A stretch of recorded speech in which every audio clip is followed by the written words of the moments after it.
tease was is 5 and white and gold. Good luck.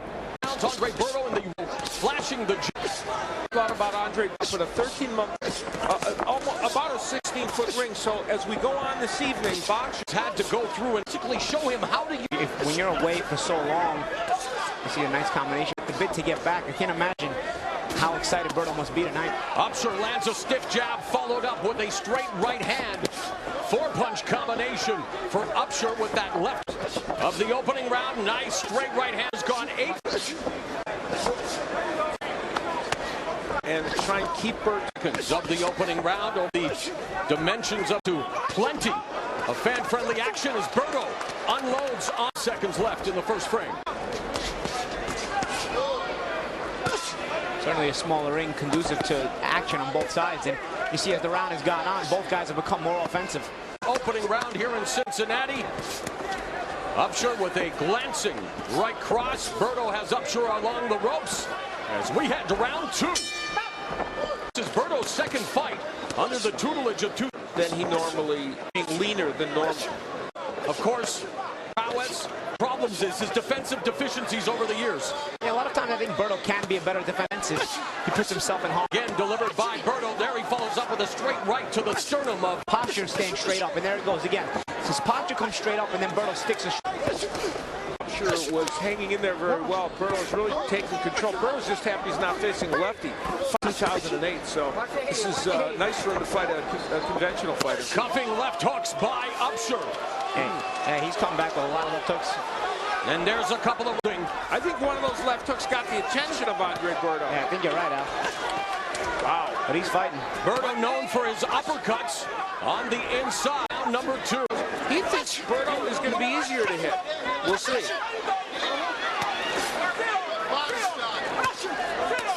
There again, that clubbing right hand. There's a right hand by Berto. Berto really using the jab just above the belt line. On the inside, Berto leaning with his head. But Upsher fighting off the ropes.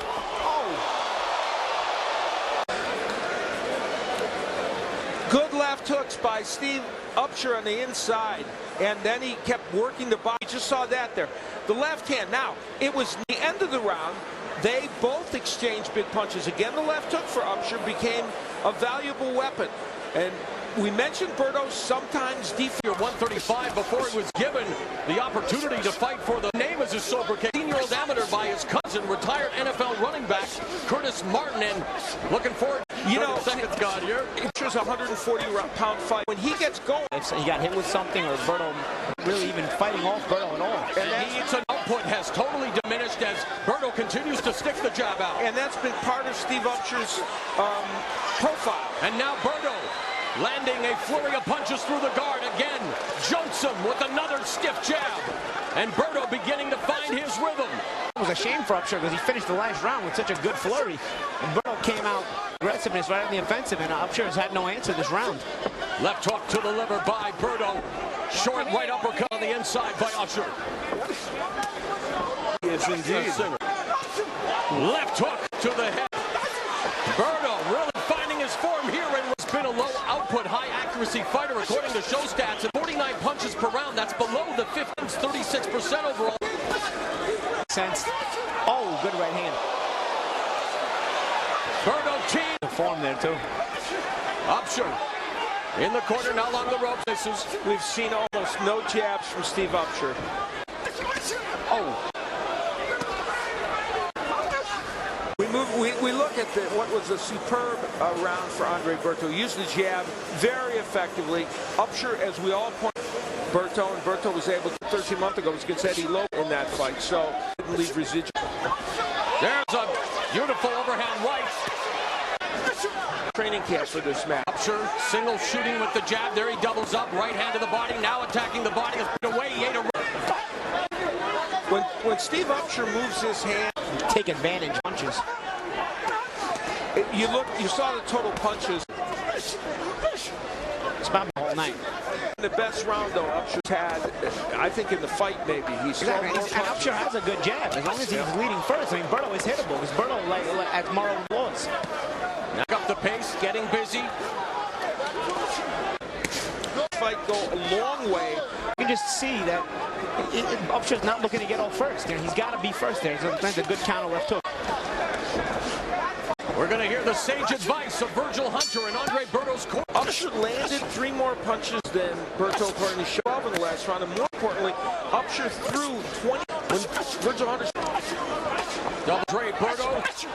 There's a right and a left. Beginning. Berto stalking him, attacking the body, doing a good job of changing.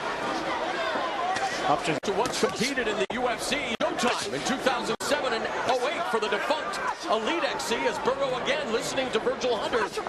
And Berto has a really good jab. Thrown nearly enough of. He's thrown 87 in this fight. Been out jabbed by almost 40 punches by Berto. He will never win this fight. The jab, he's on the defensive. Berto can follow up with combinations like that. Exactly. And Upsher doing a pirouette as he misses with that left hook. Remaining in the 5th. Side pushes Upsher to the ropes. There's that uppercut. Upsher has to stop Berto at the jab. He's got to counter that jab. One of the things we should note is that there have been some right hands by Berto. Wow. Upsher gets off first. Nothing right now. It doesn't look like there's any residual effects from it with Andre Berto.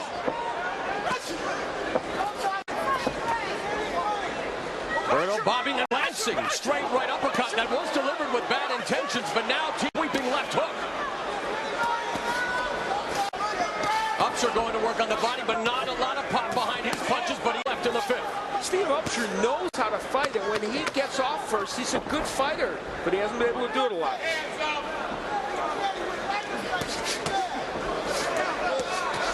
Upsher, the busier. Buzz Garnick in the middle and Rod Salka telling him, don't let him back you up and throw all those combinations. And he said, he's basically telling him he's got to be first. And then there was this awkward moment in the last round when that left hook made him do a pretty bout. And our unofficial scores come courtesy. Berto had 3-2. It's actually Upsher, but Upsher hurt Berto twice. I gave Upsher the round. So I had Berto ahead 3 rounds to 2, 1 point. And you can hear Mr. Farhood's expert analysis on Showix. Of course, our unofficial score here on Showtime Championship Boxing is Upsher has. Interesting. That was a nice 3-punch combination. Yeah, he's got a pretty good jab himself. It's just a matter of he allows Berto to get off the first punches most of the time. Has been good, but he hasn't done enough of it. And Andre has been the difference in this fight. Berto delivering, just missing, and there at left hook. Another left hook that glances off the glove. Again, slowing down, as Al mentioned, languishing. Uppercut always is yet again. To be in position to get hit with the uppercut. Upsher has to angle out a little bit on the inside so that he's not in the path of the uppercut.